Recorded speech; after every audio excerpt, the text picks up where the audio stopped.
mom grew up eating it, and my grandmother would make it for my mom when she was a kid. This meeting is being continued. Continue. So yeah, so in the US, at least, to my familiarity, you can speak more to it because you were a child of the 70s. Fondue was a traditional social. Yeah, a traditional. Can you hear my mother through my own headphone?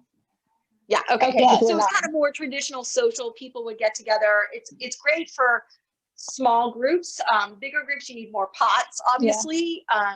But and it's meant to be lingered over. So it's not a meal you're going to just sit down and eat it in 5 minutes. You're going to sit down at the table for an hour or an hour and a half. To 2 hours. You cook each bite.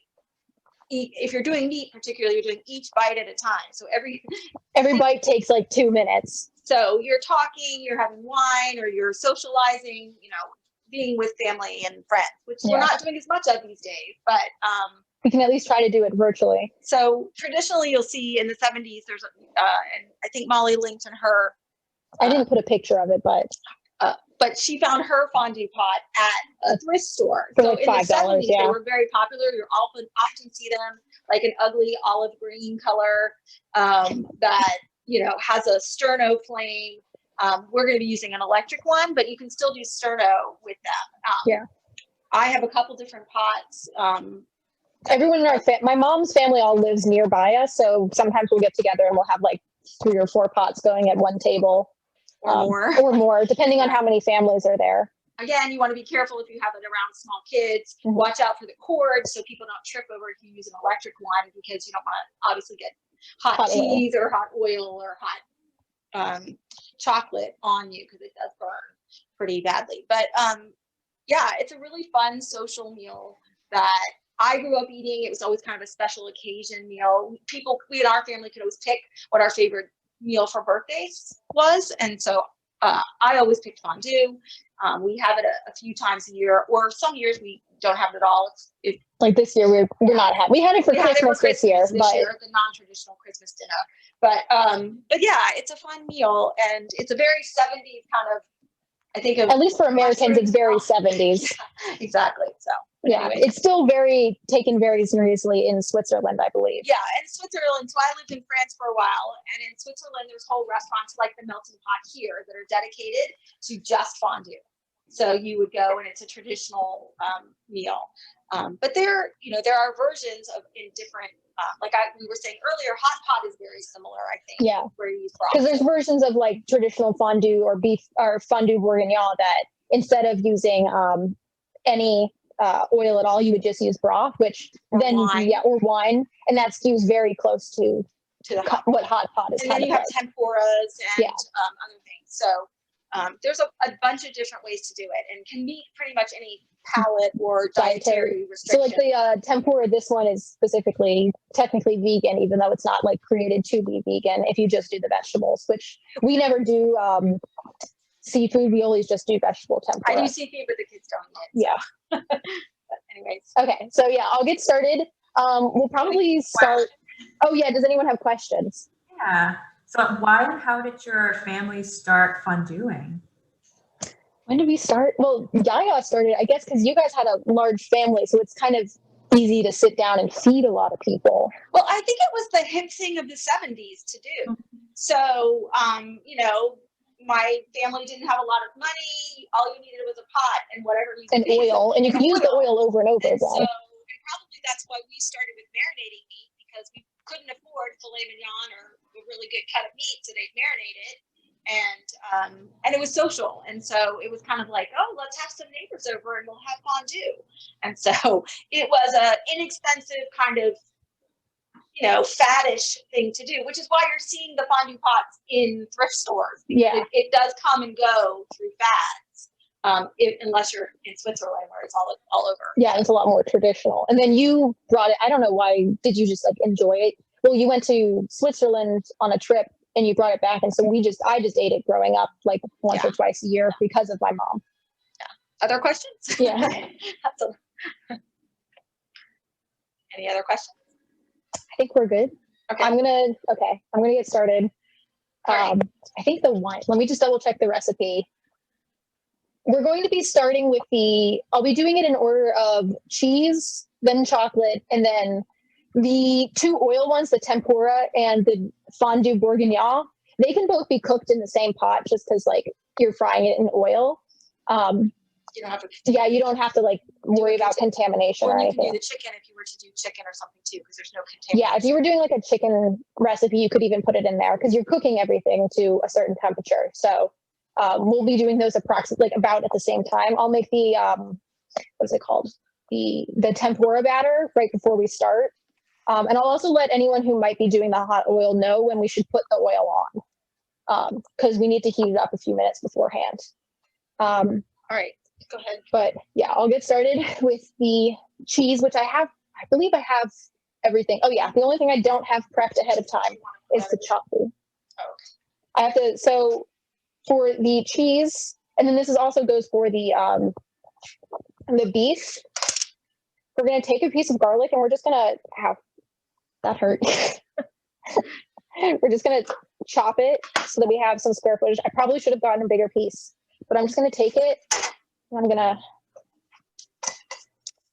just rub the cut side so that we get the flavor. Because if you were to have like chunks, it wouldn't cook very well. And it would burn. It would burn. So this is the way to get the flavor, but without having to like worry about. I'm going to use both sides. So I'm probably going to need a new cut. Do you have another piece in the fridge? It's in the cabinet. So I'm just going to try to coat it as much as possible to get that flavor without getting burnt chunks in there. I'll do the other pot. What do you think? Or do you need 4 for this one? No, I think this is good. Okay, so I'd say it smells like garlic. Okay, yes. Okay, that's what I thought. So I'm also going to move us over so that you can get a view of me and what's inside the pots. Okay, I think that's good. Okay, so I'm going to start by putting I think it was 3/4 a cup of wine. We're a little short, that's fine. It's all kind of like, you can always like change it to, or if you don't like alcohol, I did say that you could use like some kind of broth. But I'm just going to start heating it up over I don't know, medium temperature, I'd say. So we're going to let that heat up. And I believe, if I'm correct, you're going to want to get that to a boil. And then once you get that. Are you going to work 3 days this week? No, I'm only working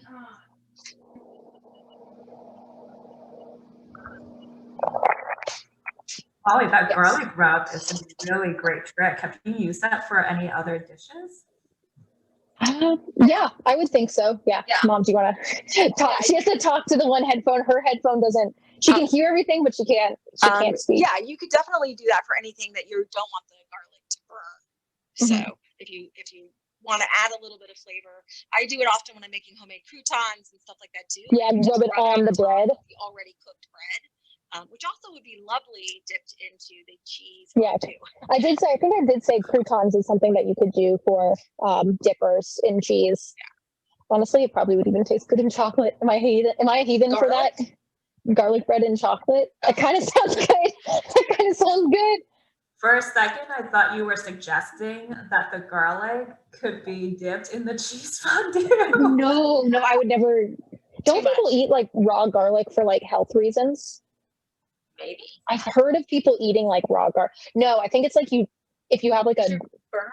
My burner? Yeah, it's on. It's on medium. Maybe I'll bring it up a little bit. Yeah. I don't know if you can see, but there's like less than a centimeter high of wine. So it should heat up relatively fast. Yeah, I can already feel the heat. I can see the steam coming off of it too. But I think I remember hearing that like if you have an earache or something, or if you're sick, you can put a piece of garlic in your ear. I'm not giving medical advice. I saw this on Bon Appetit.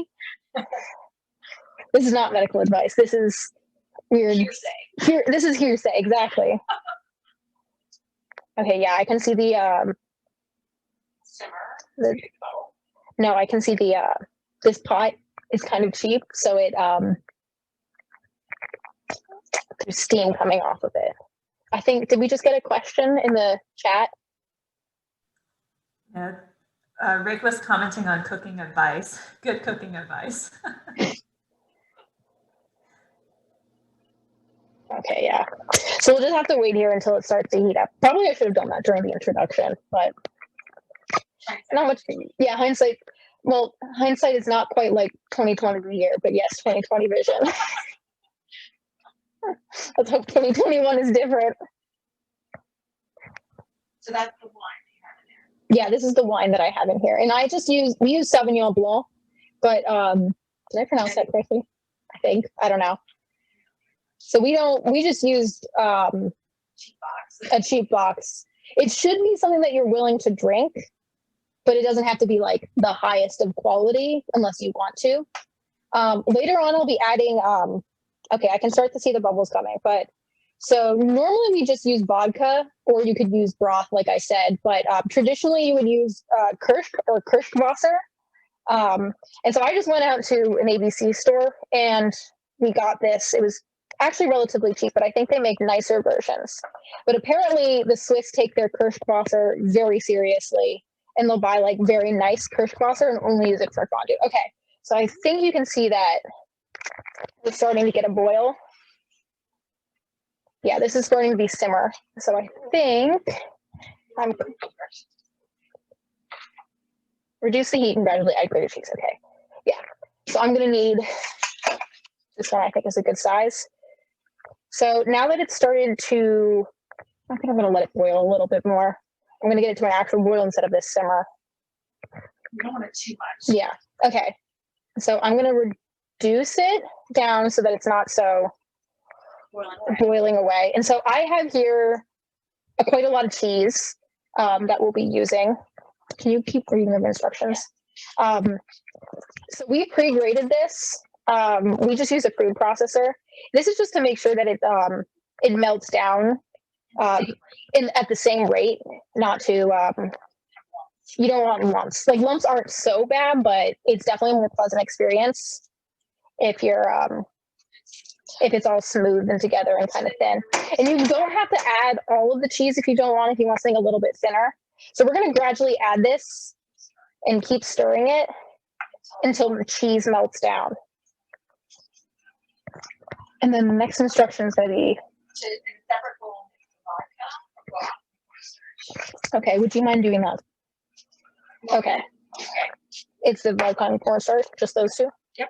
Okay, so while I'm adding the cheese and slowly letting it melt, you're going to want to add the cornstarch and then your vodka broth or Kirschwasser, whichever one it was.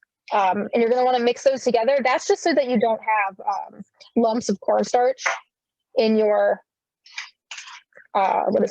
in your fondue, because that's a really unpleasant taste. But so and you can actually use it.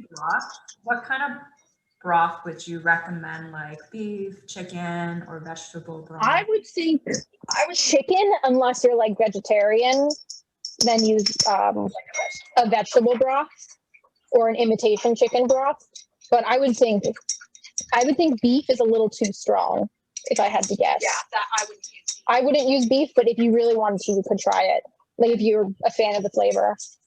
And if you want to do the cornstarch, the slurry, like slurry, yeah, before while the broth is coming to boil, or whatever's yeah, the wine's coming to a boil. So I don't know if you can hear my mother, but she's saying that you don't have to do this at the same time. I just want to make sure that I avoid lumps. I always seem to have cornstarch lumps. Pardon?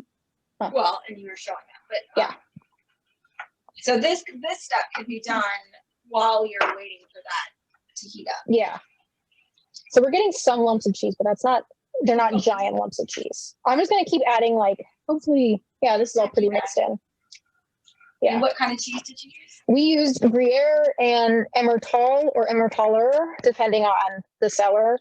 I can't pronounce it in French. It's essentially a Swiss cheese, but if you're really interested in doing more and more cheese fondue, you can really do like any combination of your interest that you're interested in. Like I was looking at a lot of online recipes. We pulled ours from a English written Swiss cookbook.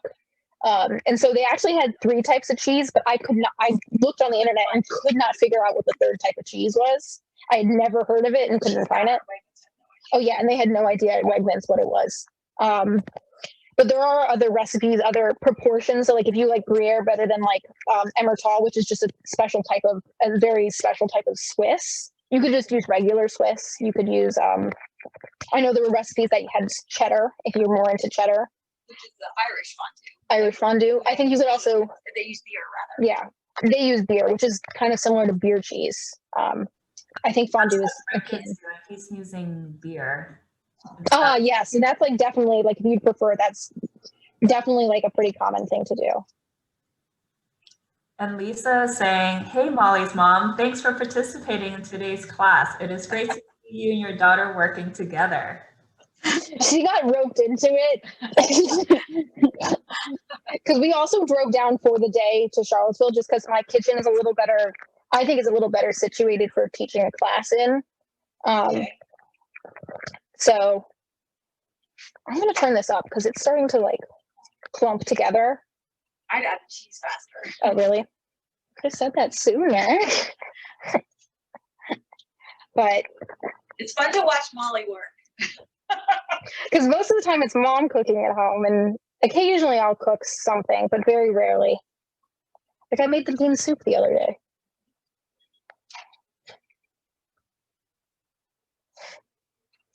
How many people have had fondue before? Yeah, how many people have had fondue before in any form, or things similar to fondue? Like, I would even say queso is kind of like fondue. Yeah, I would agree. I would think queso is just like another regional form of fondue, honestly. Cheese fondue. Yeah. So I think Lisa commented earlier that her first time having fondue was at the melting pot as well. I think that's I think that's like where most people have had it before. That's probably what's only like one of the main ways that it's really been kept alive, at least in the US. Because like we said, it was really popular in the 70s to have it, but less so now, especially in the pandemic times. It's not. Yeah, most of the restaurants are closed. Things like that. Yeah, I think people. A hard dish to share during COVID. Yeah, this was definitely not unless you're like stuck with family, this is like a hard thing. Oh, something else I was going to mention is you don't necessarily have to go through this whole process of like finding all the things. There are kits you can buy. Like I know there's at least 1 or 2 different types of cheese fondue that they sell at Wegmans, probably at other Trader Joe's possibly has one. I'm just going to keep stirring this. That's actually how my mom made it. She did. Yeah, my mom's saying that my grandmother didn't actually like grate the cheese and like make everything by hand. She just bought a pre-measured kit. And so they still sell those, and you can probably even order it like online if you wanted. And then I think they might even have, some of them have instructions even if you were to try to do it in the microwave. It probably isn't as authentic, but it's still a possibility if you're interested in it, and you might not have like access to a stovetop. Like if you're a college student and you only have like cheese and chocolate are probably going to be the easiest ones to do in a microwave, especially if you have a kit. If you want to use a crock pot, would you put all the cheese and everything in there first, or would you like slowly add in the cheese? I would probably. I wouldn't make it in the crock pot. There are recipes though. Are there? Yeah, I was looking up recipes, and I think they might have put all the ingredients in at once, but you could probably also just kind of use it as like a stovetop, because really right now we're at like a very gentle heat. I would probably do it though on the stovetop and then transfer it for your party.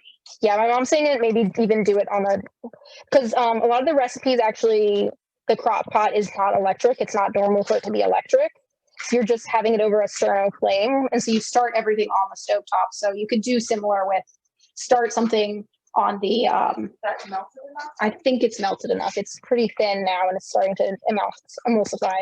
So then you're gonna add And so we're going to add the Kirsch and cornstarch mixture, which is still a slurry. And this is going to help it just thicken up a little bit. And then also Kirsch, I don't know if I probably didn't mention it, but Kirsch is actually a slight cherry flavor. So we've actually never had Kirsch in it because we never went out and bought it, but we decided we might as well try it this time.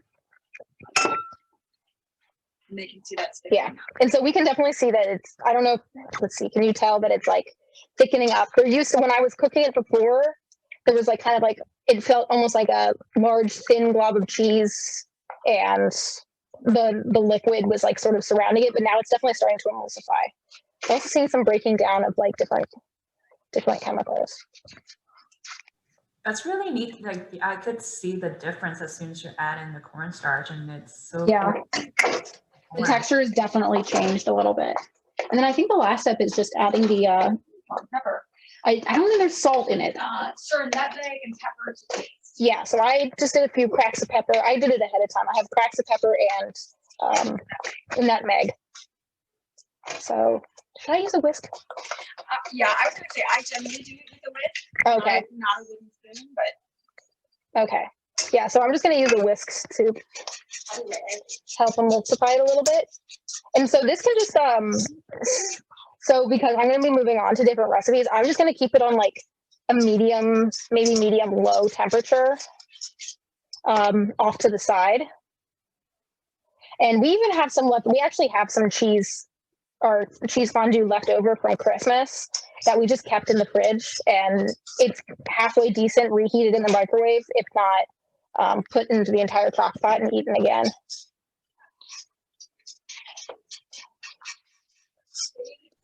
use bread or apples.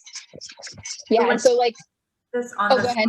when you were putting it on the side while working on the other recipe, will it stay melted, or will you need to kind of like whisk it again?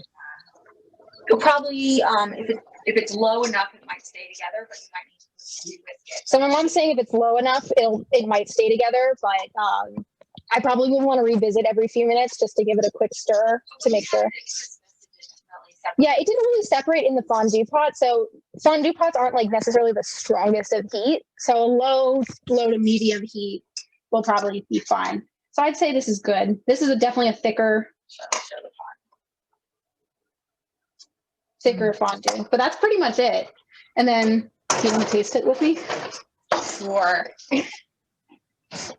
You wish we could taste it with you. And we're just going to use, I'm going to use forks just because if someone's making this without a fondue pot, they're probably not going to have the fondue sticks. And this isn't one where like you have to worry too much about getting splattered. Do you want to? Yeah, but oh, and it's crusty. We heated it up. I forgot that. So it's so rude to eat in front of everybody else. Yeah, I feel a little bad. We'll taste it and then we'll move on to the next one. We won't sit here.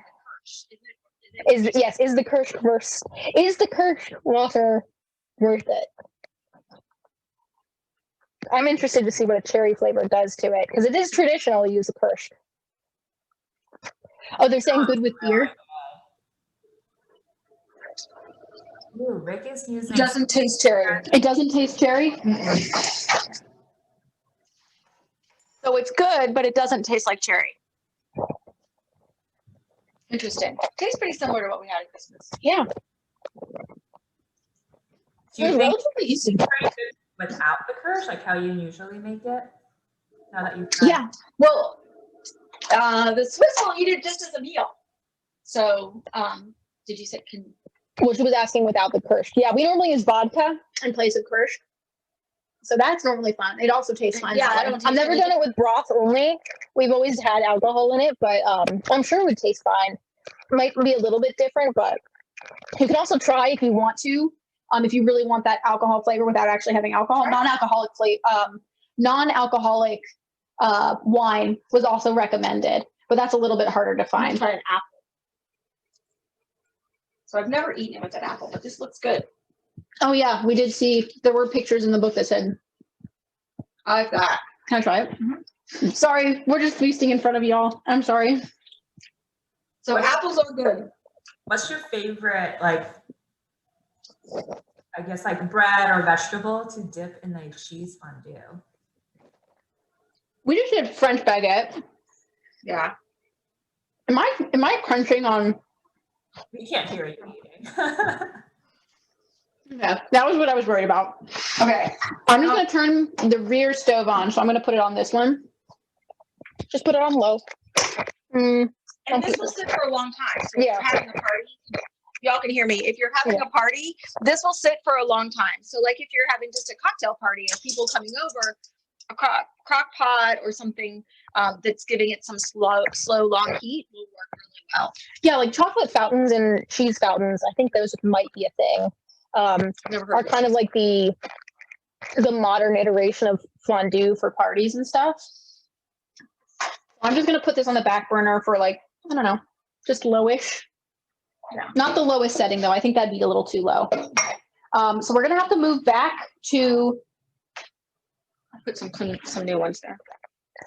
We're gonna have to move back to my cutting board. Oopsie daisy. So that I have to chop up for the next one. We're moving on. I don't know if I said it, but we're moving on to the chocolate fondue. And so let me just go grab that. Yeah, we're doing it a little bit out of order, but I thought the recipes most likely to be made were the chocolate and the cheese, and so I didn't want to make people wait till the very end to make the chocolate, so that they could watch other food being made while they're eating their chocolate. So I've pretty much pre-measured everything out. I have here's the sugar, the chocolate cocoa powder, cornstarch. I didn't realize until I was writing up the recipes how much cornstarch was in like every one of these. I'm using cognac because that's what I have, but it also said brandy or rum was also something. And that's also optional. You don't have to put it in if you don't want to. That's just, I thought it sounded nice, so I wanted to add a little bit of it. We have our evaporated milk, and this is baker's chocolate. I actually need 1.5, so I'm just going to chop this into small-ish chunks. It smells good. I'll not use that one, I guess, because we use garlic on that. I'm wondering if adding a little bit of espresso powder would make it nice. Whoa, I have some in the cabinet. let's try it. Yeah, we're going to try adding some espresso powder into ours, just a little bit. Other cabinet with the spices up at the very top, to your right.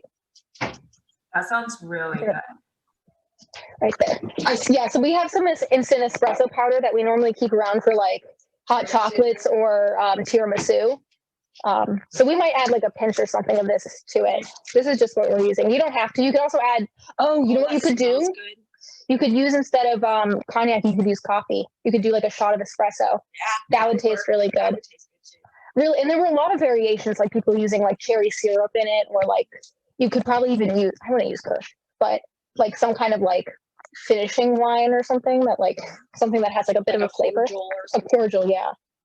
So just gonna chop it into, just so that it melts a little bit faster. You could, it was also recommended you could melt this in a double boiler, but I'm just gonna melt it directly into the evaporated milk on the stove. So I'm gonna need, I think I said before, I need 1.5 of these. You already mentioned this, but instead of a bar like you're using, can we use chocolate chips? If I think they normally be, do they make baker's chocolate chips? They might, because these are unsweetened. I think that's the big thing, is you could probably use chocolate chips and then not use as much sugar. I'm not sure. Yeah, you definitely want You definitely want, you could go with chocolate chips. You just you want to make sure that they're sweetened or very little sweetening. I would look for a recipe that Yeah, I would look specifically online for something that says sweetened chocolate. sweetened chocolate, because there's definitely recipes I found online. This is just the one that I saw in our book. The chocolate chips tend to have more of a Coating, like a coating, so it's kind of like a cornstarchy kind of coating. I don't know, but it's almost waxy, so you have to be careful, like, to make sure. I mean, I melt them for chocolate dipped strawberries, but it has slightly different texture, so I don't know. Probably would still taste But good. this is just in the baking aisle. Yeah, we just got this in the baking aisle. We got a nice one. They have store brands too, I think. But if you only have chocolate chips, it's probably fine. It's worth a try. Chocolate's not bad ever. Yeah, chocolate is always good in pretty much any form. And like I said, there's a lot of different variations in recipes. So there's probably a recipe that's like made specifically to use. Okay, so I'm only going to use half of this. I'm going to wrap it up. Yes, please. I think I put it up in that cabinet. And this recipe in the book was, I think I wrote it into the recipe that I sent to everyone. But this one actually, they were saying this is a multi-use chocolate sauce. So it's not just technically chocolate syrup or chocolate fondue. It can also be used, they were saying, over like ice cream. You can keep it in the fridge and reheat it, like almost like hot fudge or something, like as a replacement for hot fudge. So this is actually a recipe you could do for a lot of different uses outside of. Perfect for Valentine's Day. Yeah, perfect for Valentine's Day, which is coming up, I guess, in a month and a half or so. Or actually a month, really. Chocolate fondue, I'm sure most of you have tried it before, but angel food cake is pretty traditional to have with it. We didn't want to make a whole pound cake. We didn't want to make a whole cake that we would then eat. So we did not. And you probably don't have to do it quite so small. Okay. I'm going to taste a little bit to see how unsweetened it really is. Oh, that's nasty. So Rick asks, what's the tradition when you lose your bread or other item in the fondue pot? Someone else scoops it up from you. Yeah, somebody else gets. I mean, you usually get called out by everybody, and then there's my dad who always was like, I'll get it, and he's like, sticking the stick in the bottom of the pot, and so you kind of. It's up for grabs. It's up for grabs, and you're kind of shamed, but in a fun way. It's kind of like when you lose your chip in the dip. Yeah. So, you're not double dipping or anything. So, but it's still, oh, they lost it. And of course, my family's always greedy, hungry. So we're sticking like 2 pieces of meat on our fork at one time. So we're cooking at double speed. So, the nice thing though that with fondue is that everybody can cook the meat particularly to the wellness or well doneness that they prefer. So like my younger brother likes all of his meat well done, or he likes to eat leather essentially, but you guys like it like pretty rare. So you can cook it to and you got to be careful with chicken, but if you're doing beef, everybody can kind of cook it to where they like it.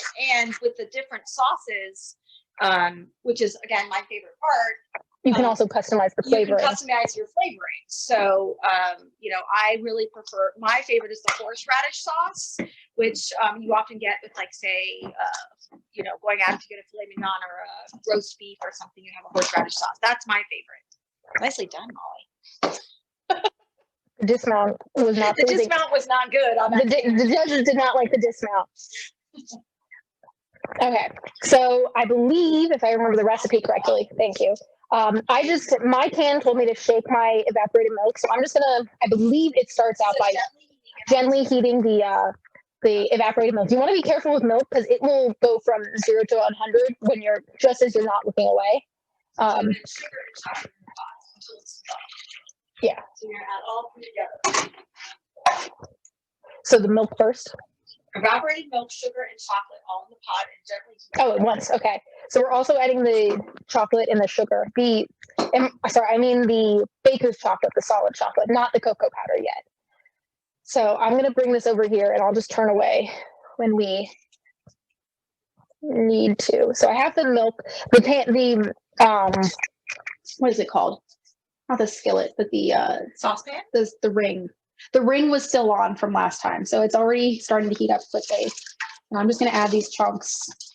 And really, like I said earlier, the chopping is really just to make sure that you don't like boil your milk before your chocolate even has like the outer layer done. And then I've already pre-measured my sugar.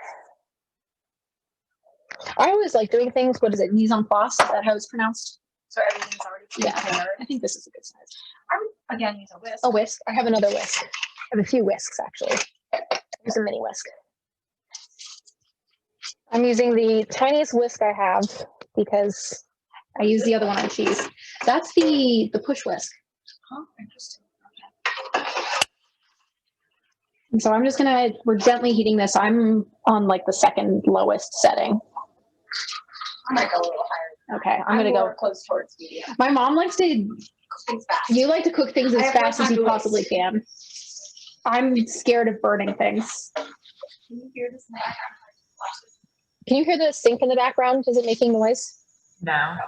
Okay, you're good, Mom. Thank you. Yeah, Molly, so this is just another question for you.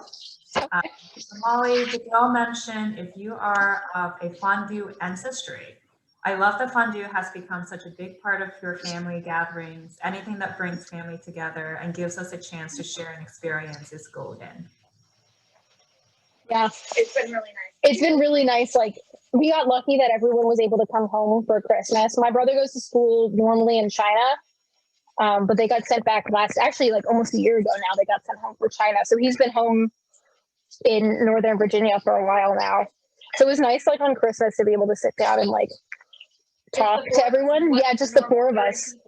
Yeah, normally we have all of my mom's side of the family for Christmas and Christmas Eve. So it was a very interesting Christmas this year to just have us, the four of us, and sit down and have some fondue. It was also the first time we'd had cheese fondue outside of a restaurant. Or yayas. Or yayas, yeah, that's true. Yaya, that's my grandmother. It's Greek for grandmother, but she's not actually Greek. My grandfather is Greek. So how did your grandmother get into making fondue because it was a trendy thing in the 70s, or did she like learn? Yeah, I think that's why, is because it was trendy in the 70s.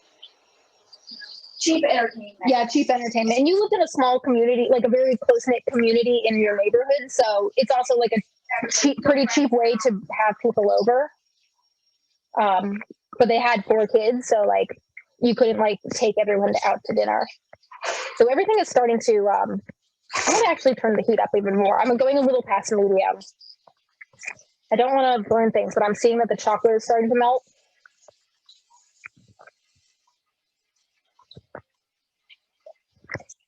Yeah, lots of recipes from family members. We all love. Yeah, I have a specific memory of, I have my cousin Sydney, she's a year younger than me, and she goes to Mary Washington, but I think it was in high school, we had her over, her and my cousin Connor, who's 4 years older than me. They were over for dinner, and we were having fondue. And we each had like, normally we have like a communal bowl to pull meat from for the fondue bourguignon, but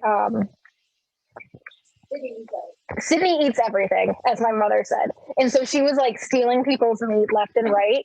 And so now we have a quote in the family, like, stop stealing my meat. Really? Yeah, I always tell it to her, like, anytime she steals something, I'll say that to her. Because she wouldn't stop stealing my beef. And I think it was nice beef, too, that meal, too. You got nice beef. And so I was mad that she was taking all of it. Okay, yeah, so this is starting to, I don't know if you can see, but it's starting to completely emulsify. You're not really seeing, I'm seeing some flakes. Okay. Everything has dissolved pretty much. The sugar is definitely dissolved at this point. So, you want me to keep starting that while you add the other stuff? Yes, Powder, please. cornstarch, and vanilla, or any water? Yeah. And then you're gonna add Brandy. So it's the cornstarch, cocoa, and alcohol? Yeah. Okay. So my mom's going to keep stirring this just so that it doesn't burn or anything, or the milk won't scald. So you're combining all that in a separate bowl. Is that In a separate bowl. Is it clean? I think you just, no, that has pepper in it. I have more here. It's fine. I have a lot of small bowls. And I have another tiny whisk that I will use to mix it. So here's the alcohol, and then. Okay. So I'm just here in the background. So I'm going to add, pardon? So if you're on your own doing this, you don't need something. Yeah. You can do this ahead of time. You could do this ahead of time. You could, it doesn't take too long to mix. You could like walk away from the chocolate for a second. I'm just because I have my mom here, I'm going to have her keep doing it. We're going to not add all the thing. Cocoa powder. How much? Pardon? How much of this do we want to add? Why don't we taste it and add it with this? Oh, add it with that? Okay. So my mom's saying that if you want to add the cocoa powder. Well, let's see. We'll see how it works out. But I would think. Or not the cocoa, but the espresso powder. We're going rogue. Which we always do. Which we always do, yeah. I do twice as much as that. Twice as much. You like. Yeah. My mom likes everything coffee flavored except for coffee itself. Okay. This is very thin. I might even add some water. I would add more alcohol. Where did I put the? Yeah, so I think I said earlier, but we're using cognac. You could really use any wine that you want. Do it in the little measuring cups we don't like. Yeah. Believe it or not, I don't really drink very much, but I do like flavor of. I'll do a size dessert shot. I have a vintage measuring cup, and it has a line for dessert. That's so great. So when you add in like the cognac for this, and then the cheese and kirsch, I mean the wine and kirsch for the cheese one. Are they more just for flavor, and will like alcohol cook off? Yeah, it'll pretty much cook off. It's for really just for like that flavor in there. Complexity of the flavor and the depth of it. So that's why it's like not necessarily required. Right. And if you don't like the taste of anything that's alcohol, then you don't want to add it. So that's not going to really change the. Yeah, I think in the recipe I said, I think the recipe said you could use water in place of alcohol. So this actually got really thick, but we also added more powder. Okay, so show them. So it really looks like melted chocolate. Like it looks like melted chocolate, but in reality we didn't. So I'm going to get a small spatula to scoop this out. There's no sugar in there. I keep doing that thinking there's sugar. I'm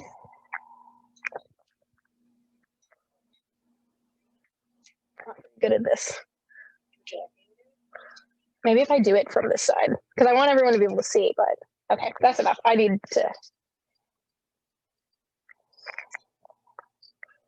This is. I think it's in the sink, isn't it? No, it's over here. I cleaned it. I washed it. If you want to use this one. Oh, the big whisk? Sure.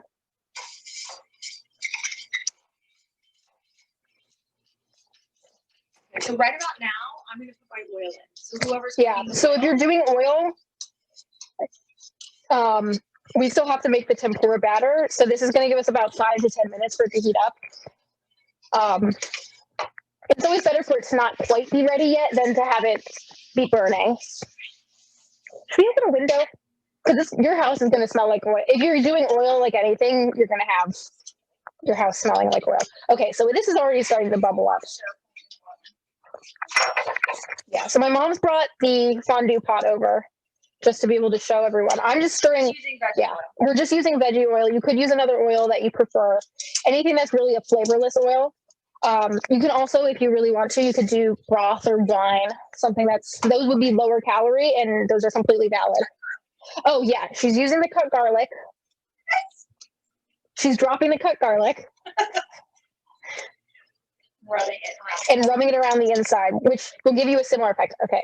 A note back on the chocolate, I'm turning the heat down because it's starting to thicken up really fast and starting to bubble.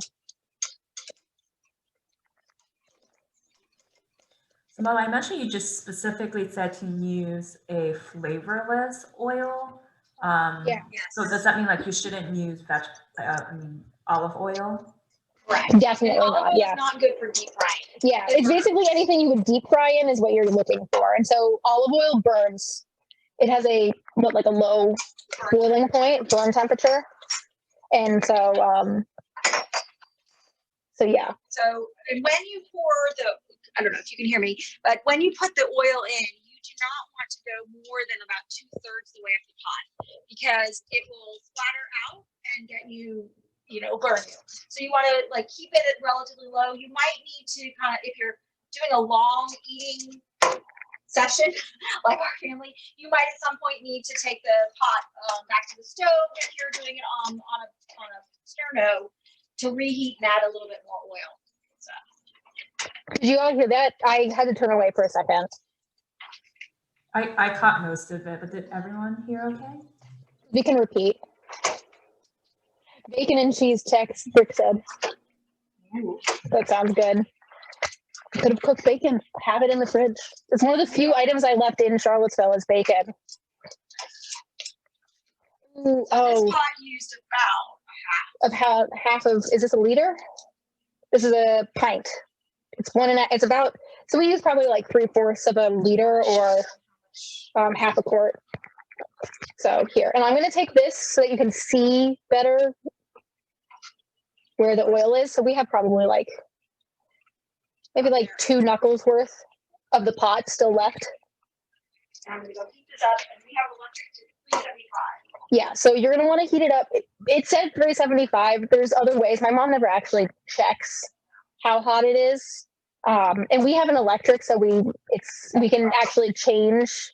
You could do a high and low, sort of like you would on a stove, which is why it's probably easy enough to make fondue on the stove as well. It's just not necessarily as communal.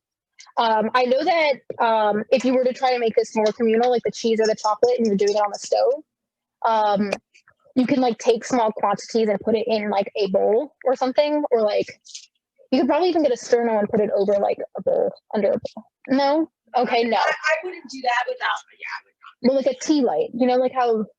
That probably won't keep it hot enough. And Yeah. if you are looking for sterno, if you find an old an old one from the 70s that does take sterno from the thrift store, most like Walmarts and that sell little cans of sterno, which will fit the old fashioned ones. My one that I got in Switzerland takes about a container, like 3-inch wide, about this wide, and it's only about that deep, about an inch and a half deep. And Williams and Sonoma sells those.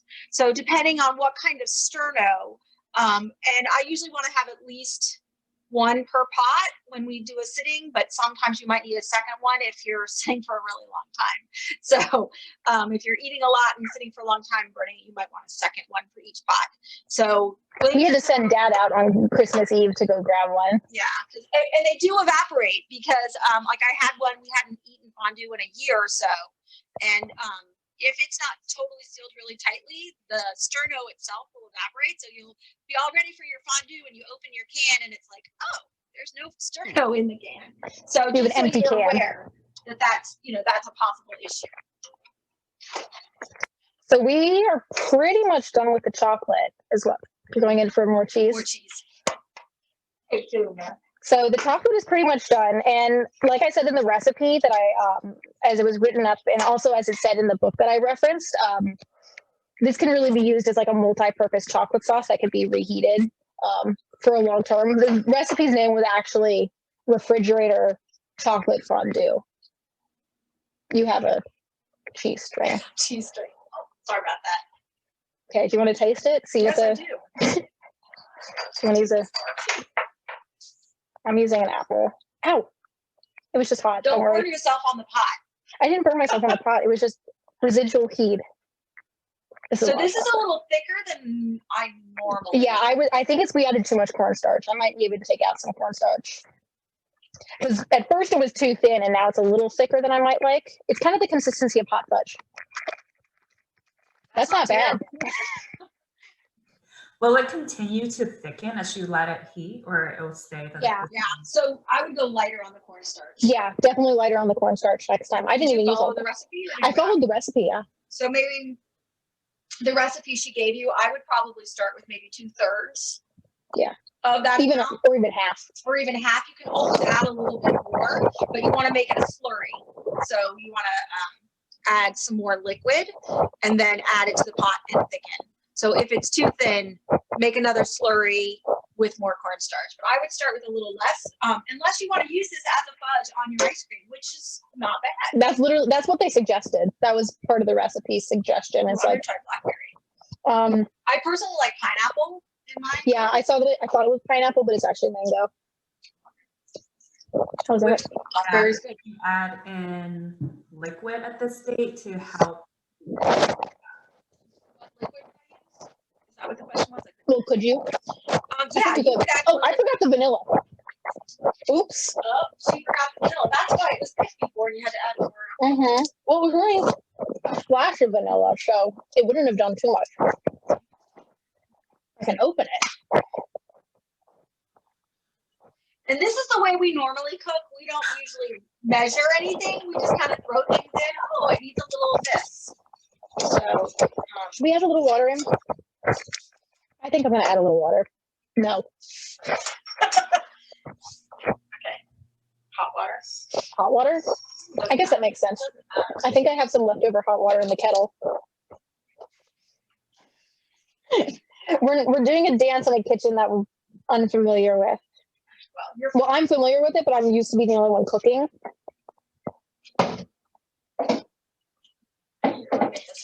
Yeah, Brinsley cooks sometimes. My roommate Brinsley cooks sometimes.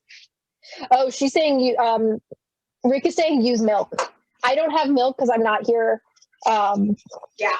I'm not here for the cream. Yeah. Cream would be really good. Half and half even if you have it. Oh, you know what would be nice? A half and half creamer. that, no, I meant to say a hazelnut creamer. Oh, That might be nice. Add a little hazelnut. I will say that the espresso powder added a little bit of flavor, but it was not overwhelming. So It's really, espresso powder is meant to really bump the chocolate flavor. It's not meant to add coffee flavor. If I had to estimate, I'd say we used about a teaspoon. Maybe, no, even less. No, half a teaspoon, I would say. We used about a teaspoon. Okay. You can't estimate, remember? That is true. I cannot estimate. I'm bad at estimation. So, all right. Second grade taught me nothing. All right. So do you want to move on to the next one? Yeah, should we take this on heat? Or should I put it on very low heat? Either one, whatever you want. Okay, so I'm going to put this on low heat. This is definitely more one that you have to like watch. So one of us is going to have to come back every so often. Let's be honest, if you have chocolate fondue at a party or anywhere, it's not really sitting there long enough for it to get thick. People are eating it very quickly. Yes. There's rarely left anything left. By the spoonful. Yeah, exactly. And I was also thinking, I will mention that if you plan on making this is definitely a dark chocolate flavor. It's definitely on the more rich. Is it? Do they make milk unsweetened chocolate? Well, we used 100% cacao powder. Cacao? Cacao. Yeah, so we used 100% cacao. There's probably recipes that, so like if you were to use milk chocolate chips that are sweetened, that would definitely give you more of a sweet chocolate. If you added more sugar, less cocoa powder, less chocolate, you might be able to get lots of recipes on Pinterest and lots of variations you can find too. This is just a starting point. Have you ever tried this with white chocolate? I don't like white chocolate. Neither do I. If it's chocolate, it's gonna be chocolate. But if you like white chocolate, you could. And you could, if you did white chocolate, it would be cool to add peppermint, broken up candy canes at the holiday season. Or peppermint schnapps, or peppermint schnapps. And if you were gonna add a little kick of alcohol, or just peppermint extract if you don't want to do alcohol. True. Yeah, I was just thinking we had peppermint schnapps a while back, and those are big bottles. And like, who uses a giant bottle of peppermint schnapps? Except for college students. Okay, and so now we're going to be moving to, is the beef out? The beef is out. And the oil has been heating for a little while. It's ready yet. It probably isn't, but we need to make I need to cut this up and this up. We could probably do it there. I could plug this in with you so you put it there. You could do it at that counter. Jafar. No, I think I put, okay.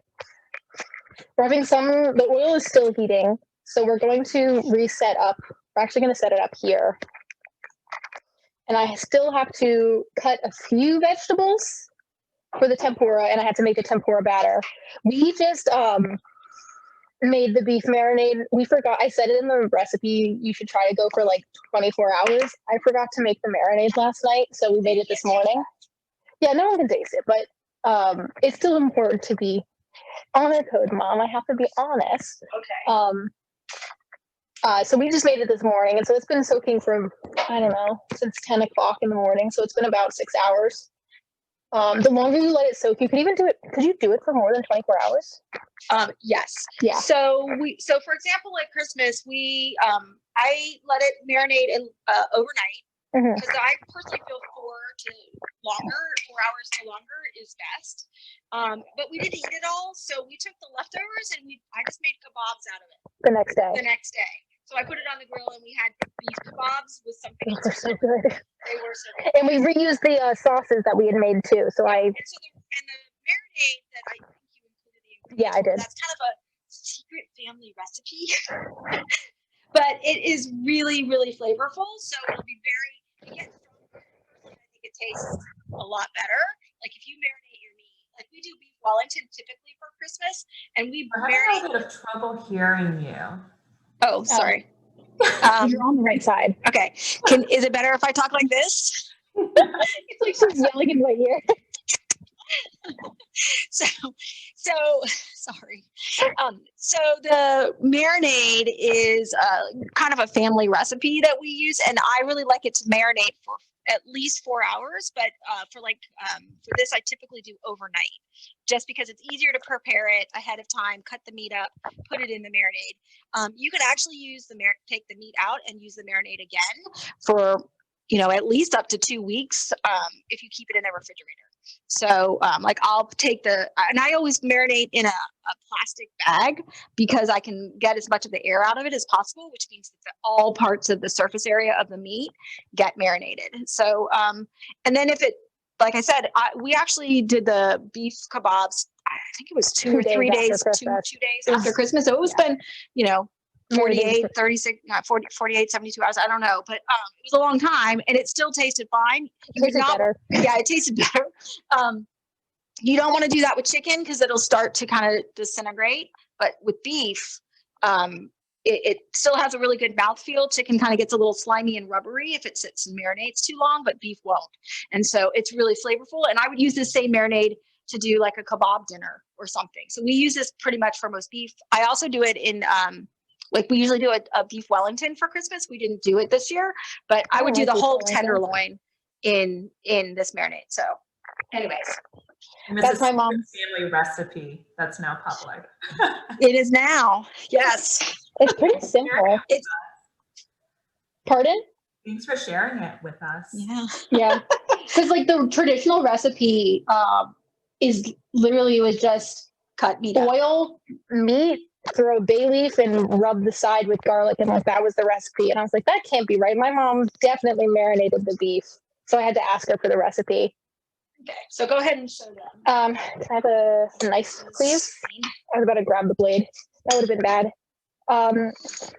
So these are our two favorite vegetables, but honestly, you can go with any vegetable that you like. We also do green zucchini.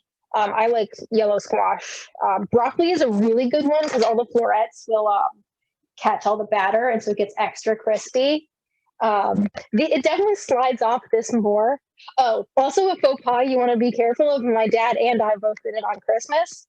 If you take one and you spear it, we would accidentally immediately dip it into the oil, and so that completely makes it so that the batter won't stick to the vegetables. The batter sits on the table. Yeah, so the batter sits on the table and everyone can dip into it, and then they immediately go into the oil. My mom's testing the oil in the background right now. It's getting hot. But really you want it to be bite-sized because you don't want people taking too many bites. And so we just quarter it, and then at least in terms of zucchini and oh, it's ready, apparently. I can 1 second. Ow. So that was a piece of bread. Oh no, is that a piece of meat you're cooking? My mom got excited and started cooking a piece of meat. So that's what the oil sounds like. It's just, frying oil. But with zucchinis and squash and things like that, the centers, the seeds tend to be a little bit, I don't know, chewy and a little more watery. And so they don't, and they disintegrate, so they'll fall off. So we tend to try to cut out the centers just a little bit. Not too much because you don't want to leave barely anything behind, but I've already done most of it. I'm just doing this. And we do big chunks. Yeah, pretty big chunks. Yeah, these are bite sized, but they're still pretty large in comparison to my hand. And then broccoli is a little bit easier because it's already kind of bite sized, but you don't want anything bigger than this is probably as big as you want to go. Not too large. And then you will dip, next we're going to make what is it called? The tempura batter. And I've left that to right before dinner because I don't want the seltzer to lose its fizz and everything. This is something help with the crispiness? Yeah. Yes. So you could also do beer, or I don't know about soda. No. Maybe, but not really. You could do a flavored seltzer if that's all you have around. And sometimes you can find a tempura batter. Sometimes you can find a tempura batter that doesn't use a carbonation, but I found that it's a little more iffy, so it doesn't always work. So I've used other ones like eggs and stuff like that, but I found that a carbonated drink helps the puff of the tempura a lot better. And tempura is kind of just like beer batter, just with seltzer water, because beer batter and fish or something. Yes. And if you were to follow along with the hot oil with the tempura we don't normally eat the seafood, and so we didn't go out and get any. But if you were to do it, there's just an extra step of making sure everything is bite-sized, similar to this. And then fish, they said you want to roll it in flour. And chicken, you normally. And chicken, you want to do it in flour. Right. Though chicken, there's like different recipes. So you definitely, if you were to want to venture out into fondue and you want to do chicken, I would definitely do some research ahead of time. Just because chicken is definitely a little more temperamental. You have to be careful. You have to make sure that my mom's eating it and very much enjoying herself. That doesn't sound. Just taste testing. Yes. Mm-hmm. So we'll move over to the table now that I can just mix the, what is it? Actually, I'll bring the tempura batter stuff over here just because you can get a better bird's eye view. It'll take a hot second. You want me to put the broccoli away? Can you bring it over to the table for me? Oh, you meant the head of broccoli. Yes, please. So I've already measured out the flour, cornstarch, which there was a lot of cornstarch. And then I apologize for the weird 7/8 a cup of seltzer water. That's just, or club soda. That's actually what we're using. You could use seltzer, but we're using club soda. This book was written by a British English person, so it was all in metric first. And then I also cut the recipes in half because I was assuming most people were not having 7 to 8 people over for dinner. They were having max 2 to 5 people normally. Most households, maybe some larger households will have something, but so that's hence the weird size. And you can also just kind of eyeball this. You don't want to see too thin or too thick. So these are really just rough guidelines.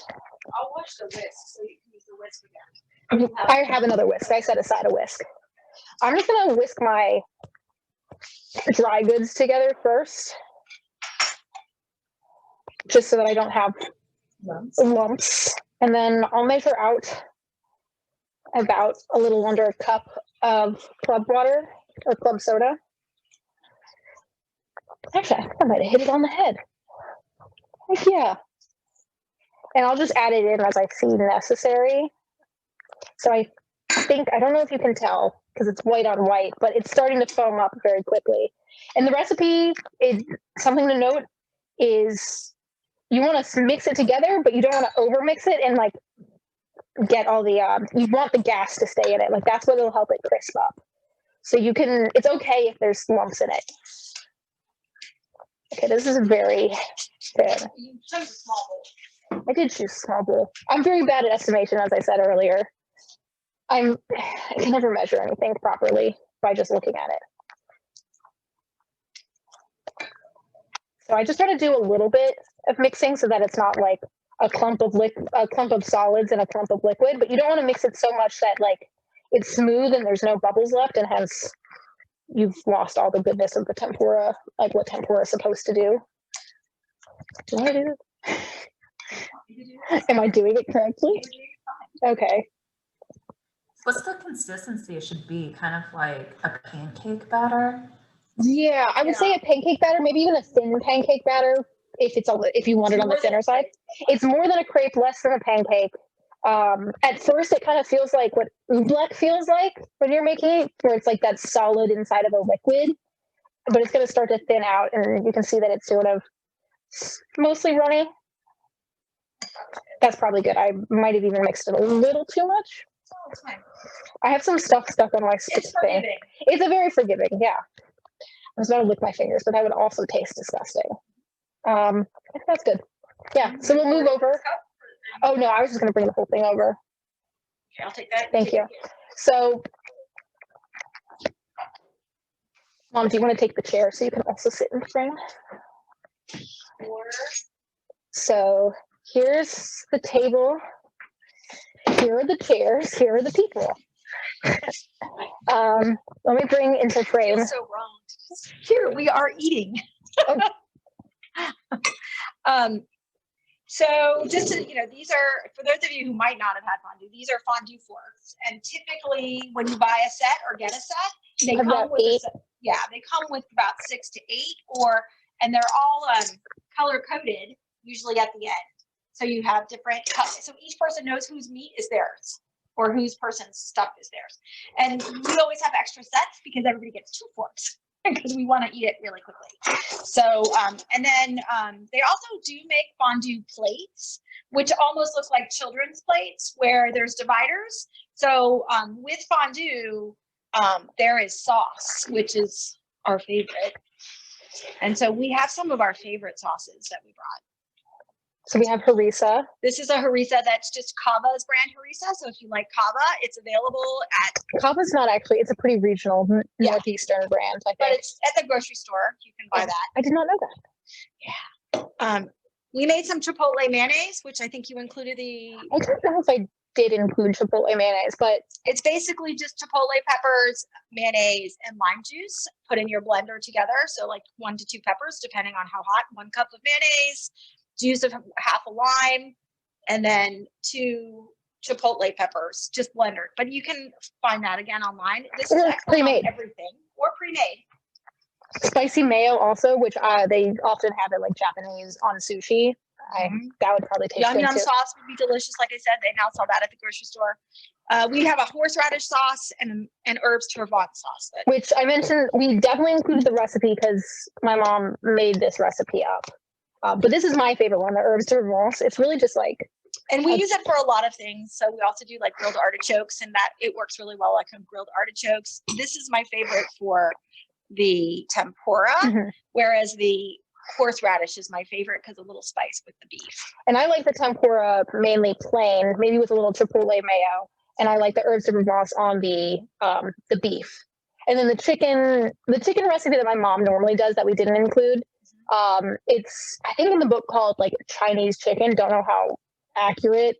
And the book was also written in the 70s, hence the name. But it's a soy sauce. It has a soy sauce based sauce. So kind of like a dumpling sauce. Oh yeah, kind of like a dumpling sauce a little bit. Yeah. So we'll put. Do you want these or else? Can we put them into the? Should I get another plate? I'm getting another plate for myself. Yeah. So now this is the fun part where basically everything is ready, and you just put. We have little serving dishes. I have a bunch of each person. They can't hear you, Mom. My mom is. I realized she was. Yeah, a little bit. Oh, you can hear a little bit. Okay. Oh, I need a fork. We forgot to set places for ourselves.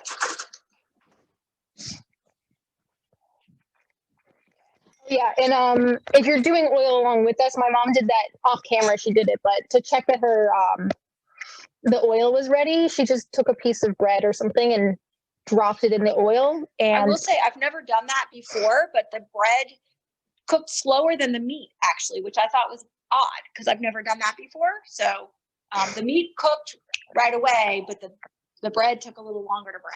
But it said that it should be browned with like in under a minute, and like that's when you know that your bread is at the right or your oil is at the right temperature. So I'm gonna bring the fondue. I just unplugged the fondue. I am sorry. Okay,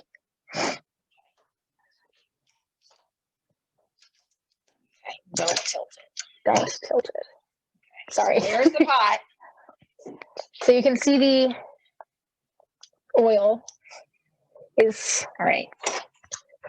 So do you want to do a meat one and I'll do a tempura one? So I'm going to take one of the vegetables. So what I was saying before is that usually we provide little tiny dishes for each person to put sauces on their plate, or I have a plate that's got little dividers like a children's plate. Excuse me. But you could use those little cups that you get at the grocery store, like the 2 ounce condiment to go cups, and use those. So everybody can kind of take a little bit of their own sauce, and everybody's not double dipping in each other's food, and keep your raw meat separate from your vegetables and that kind of thing. That's especially important. Oh, if you were to do chicken, which we're not, it's a really good tip to only use one, like keep track of one skewer for your chicken, because if it's even a little uncooked on the inside, that's where your fork is on the inside. So you don't want to be using that for something like vegetable. So I'm going to start with broccoli in the tempura. And we won't eat the entire meal in front of you. That'd be so, I'd be mad. But I'm just going to dip it. This is a lot thicker than what we had at Christmas. Christmas, it was pretty thin, I would say. But this means it's going to get extra crispy. So then, you don't flavor the oil at all. So it's just heated up oil.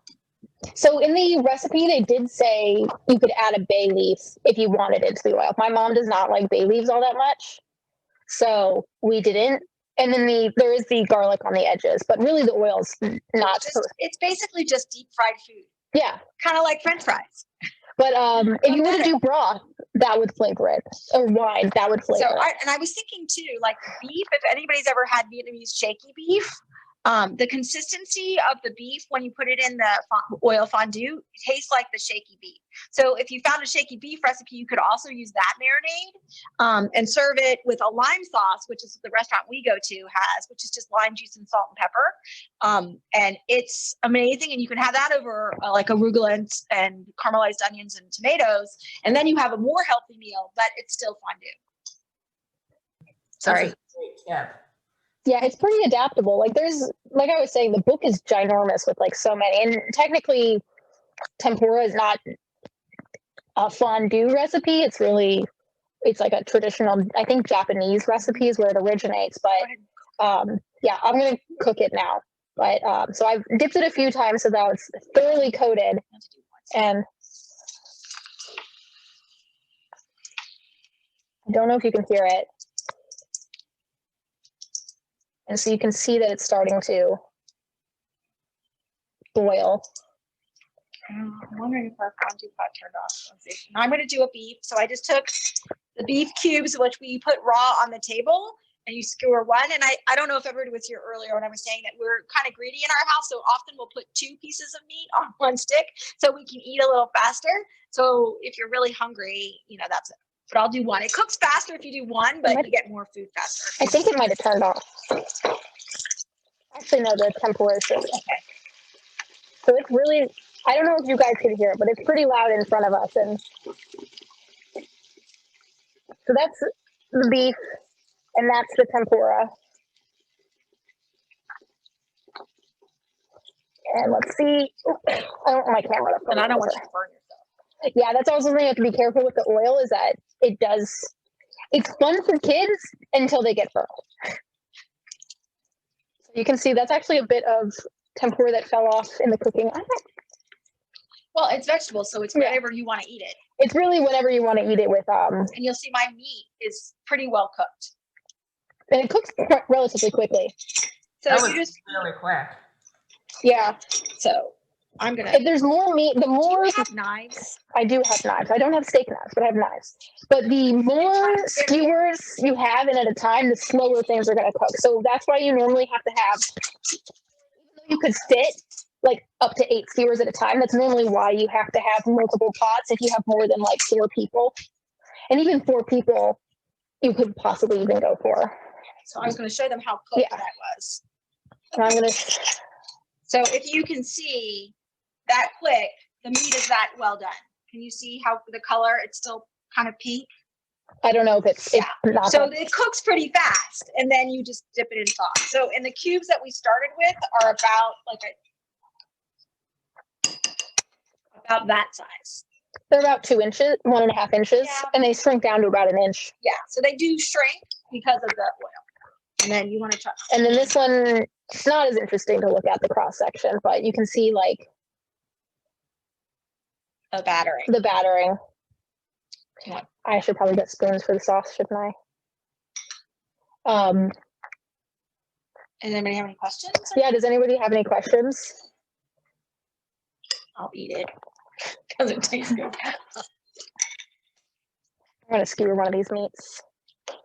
And we just use, what kind of cut of meat did we use again? This time we used sirloin. We used a sirloin for this. So like, I think normally you do. I usually do filet mignon. My mom normally does filet mignon, but that was way too expensive. So we just did a sirloin. I would marinate it longer. And the tougher the meat, the more you're going to want to marinate it. You don't ever want to use like a chuck. But you don't want to use like chuck, is what my mom is saying. That is violently boiling. Does anybody? So far, we don't have any questions, but Rick is sharing with us how he's using his bacon and all the fondue.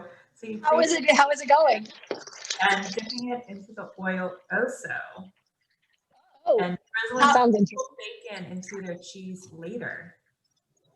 That sounds That good. sounds good. Yeah. I don't know why we never thought to use bacon.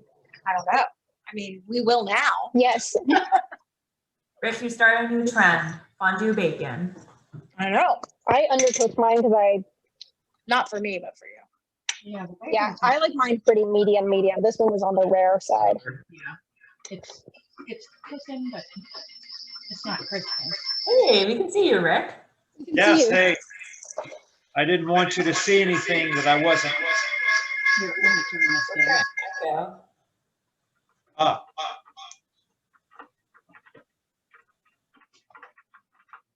Now turn yourself back on. Rick, what's your favorite bacon? Topped fondue. I like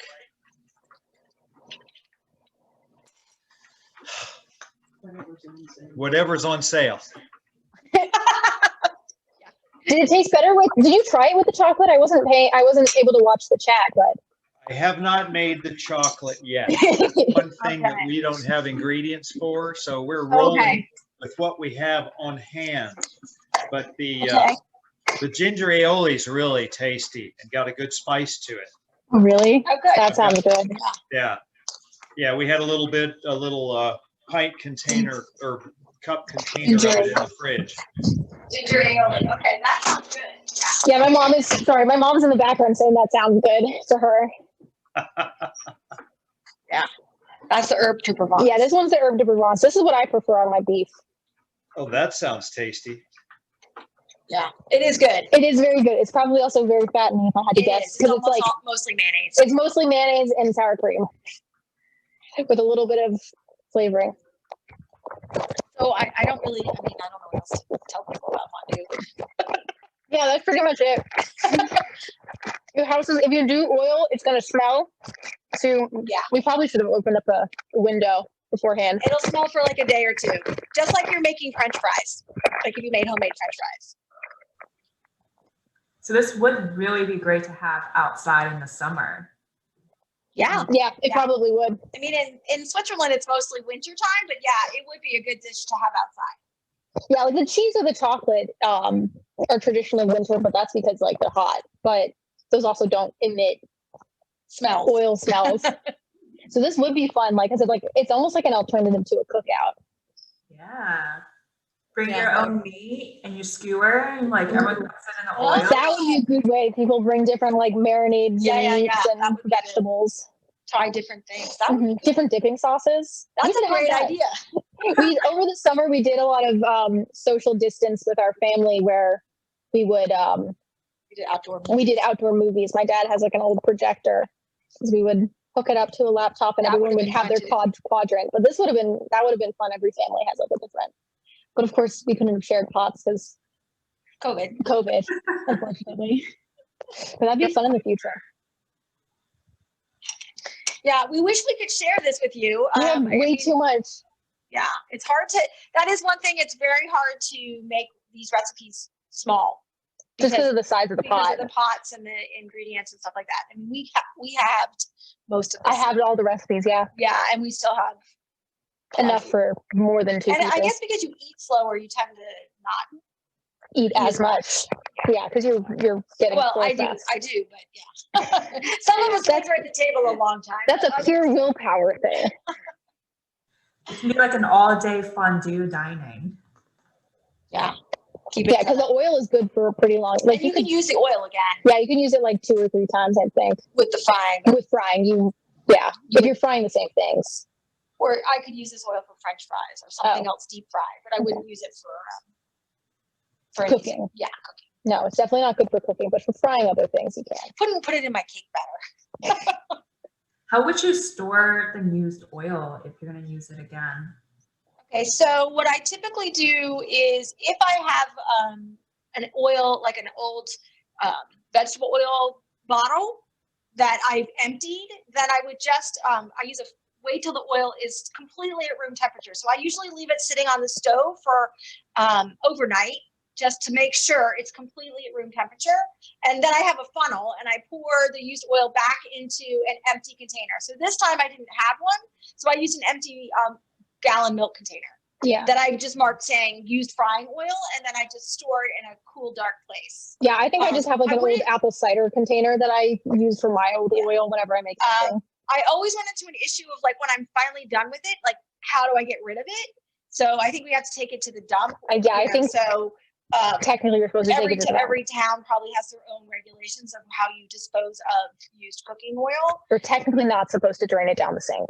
Right. You should not pour it down your sink. Even if you could, it's bad for your drain. And it'd be bad for your plants. Poured it in the woods, like in the back of our house one time. But I wouldn't recommend that either. So, but yeah, you can keep it. I would mark the container. I mean, you can tell by looking at it. And if you use a funnel, little pieces of residue get caught usually, so the oil's not too bad, but only used for frying again, and I wouldn't keep it longer than like a month. Great, thanks. I'm glad you're here because you can answer all the questions that I certainly cannot answer. But it is a fun meal to have. I mean, it is very social. It's fun. It's adaptable to what people eat. Like, you know, if you have people with restrictions and stuff like that, then it's pretty adaptable. We could probably do like battered tofu. That would be really good. Oh yeah, that would be good too. I hadn't thought about that.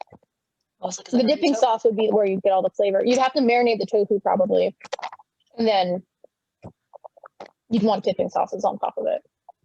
Yeah, vegan it probably would be the hardest. Yeah, tempura is like the most friendly because it is when it's just vegetables, but it's not gluten free. So if you're not gluten free, then you're in trouble. Yeah, you'd have to find a gluten free tempura batter. Yeah. Anything else? Anybody? Yeah. Is there any other questions we can answer, or any inquisitions? Inquiries is probably what I was looking for. We're not going through an inquisition. We're asking for any inquiries.